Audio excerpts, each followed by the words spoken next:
बिस्मिल्लाहिर्रहमानिर्रहीम। Welcome to Idea Club. आज की इस वीडियो में हम बात करेंगे साइकोलॉजी 406 के lesson number 6 cognitive development and language 3 की। आज हम बात करेंगे Vygotsky theory of socio cultural theory को। इससे पहले आपसे बात की थी पेगेंट की थ्योरी की, जो रशियन बहुत बड़े चाइल्ड साइकोलॉजिस्ट थे। और आज हम जिनकी बात करने लगे हैं उनका नाम है लिव सेमेनवाइच वाइगॉट्स्काई, जो 1896 में पैदा हुए और 1934 में फौत हुए। रशिया से इनका ताल्लुक था। सिर्फ 38 साल की उम्र में इन्होंने 100 से ज्यादा किताबें और आर्टिकल्स लिखे।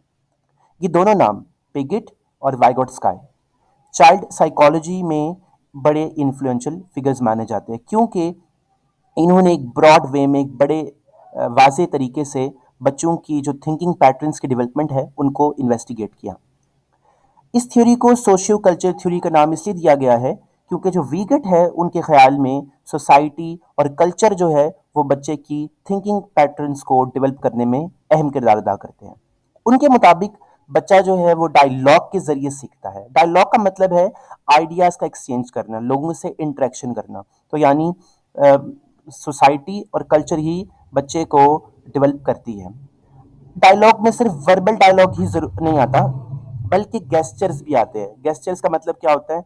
यानी नॉन नॉन वर्बल चीज़ें, इशारे, किस तरह आप कपड़े पहनते हैं, किस तरह आप बैठते हैं, कैसे खाते हैं, ये सब चीज़ें जो है वो बच्चे की थिंकिंग पैटर्न्स को डेवलप करती है। और इन्होंने कोलैबोरेटिव लर्निंग को एम्फसाइज किया।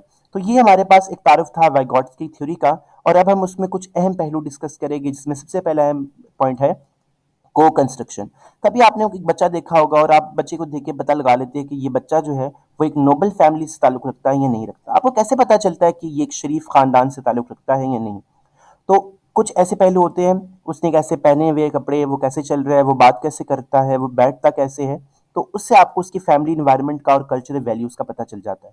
तो वाइगॉट्स्काई ने भी यही बात बताई है कि कुछ फैक्टर्स बहुत ही इंपॉर्टेंट है, जिनमें कल्चर है, सोसाइटी है, जो बच्चे के डेवलपमेंट में अहम किरदार अदा करते हैं। पाकिस्तान में ज़्यादातर बच्चे क्योंकि जॉइंट फैमिलीज में रहते हैं, और न्यूक्लियर फैमिलीज का हमारे यहाँ अभी रुझान होना शुरू हुआ है, पहले कोई रुझान नहीं था। इसलिए जो बच्चों की लर्निंग थिंकिंग है वो इन इंटरेक्शंस की वजह से जन्म लेती है।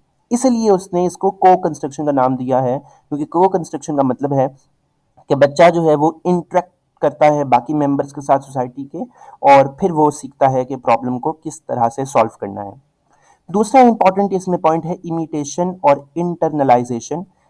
ये एक बड़ा एक इम्पॉर्टेंट पर्सपेक्टिव है जो टीचर्स को समझना चाहिए कि बच्चे जो है वो दूसरों से इमिटेट करके सीखते हैं, दूसरों से मिलजुल कर सीखते हैं। और जैसे जैसे वो दूसरों में घुलना मिलना जारी रखते हैं, उसके बाद वो इसको अपने जिस्म का हिस्सा, अपने आप का हिस्सा बना लेते हैं, यानी इंटरनलाइज कर लेते हैं। तो इस तरह से एक फैशन ग्रेजुअली हमारे अंदर डेवलप होता है।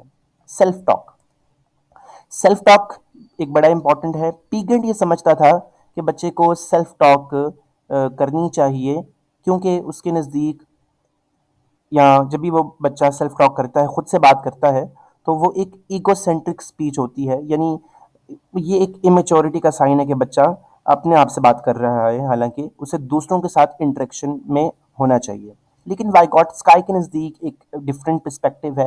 वो समझता है कि सेल्फ टॉक भी एक बड़ा इम्पॉर्टेंट अहम किरदार अदा करती है बच्चे को गाइड करने में, बच्चे को प्लान करने में।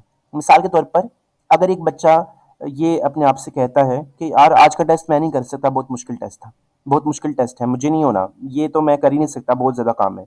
तो अगर वो कर भी सकता होगा तो वो नहीं करेगा। तो उसने सेल्फ टॉक को दो तरह से जाहिर किया है कि इंपॉर्टेंट पॉजिटिव सेल्फ टॉक और एक नेगेटिव सेल्फ टॉक।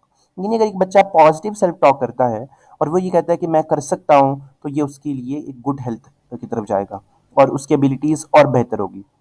लेकिन अगर वो नेगेटिव सेल्फ टॉक कर रहा है तो वो फिर मेंटल स्ट्रेस में आ जाएगा, और जो वो कर सकता है उससे भी वो बुरा परफॉर्म करेगा। तो यही केस स्पोर्ट्स साइकोलॉजी में भी सेल्फ टॉक का बड़ा अहम किरदार है। यानी अगर आप स्पोर्ट्समैन हैं और आप खुद से बात करते हैं, तो आप और पॉजिटिव बात करते हैं कि मैं कर सकता हूँ, मैंने ये करना है, तो फिर वो आप कर लेंगे। लेकिन अगर आप नेगेटिव सेल्फ टॉक करेंगे, यार ये मुझसे नहीं होना, तो फिर वो आपसे नहीं होना। एक सर्च के मुताबिक अमेरिका में जो लोग कैंसर के मरीज हैं, वो जब सेल्फ टॉक में इन्वॉल्व होते हैं, पॉजिटिव सेल्फ टॉक करते हैं, तो उनकी जो एक्सपेक्टेंसी है जिंदा रहने की वो बढ़ जाती है। तो टीचर्स को सेल्फ टॉक को इग्नोर नहीं करना चाहिए, ना ही डिस्करेज करना चाहिए, क्योंकि ये ऐसी कोई चीज़ नहीं है जिसका कोई मतलब ही ना हो। इसका मतलब है ये बच्चे की हेल्थ पर, उसकी परफॉर्मेंस पर और उसके लर्निंग प्रोसेस पर अहम किरदार अदा करता है। तो आज के इस टॉपिक में जिन चीज़ों को हमने देखा उनमें हमने वाइगॉट्स्काई की थ्योरी को समझा और उसके कुछ अहम पॉइंट को construction, imitation, internalisation, self talk को हमने देखा और हमने उसकी इंपॉर्टेंस देखी। अगर आपको कोई सवाल है रिलेटेड टू दिस टॉपिक तो प्लीज़ कमेंट बॉक्स में ज़रूर पूछें। अल्लाह आप सबका हाफिज़ व नासिर।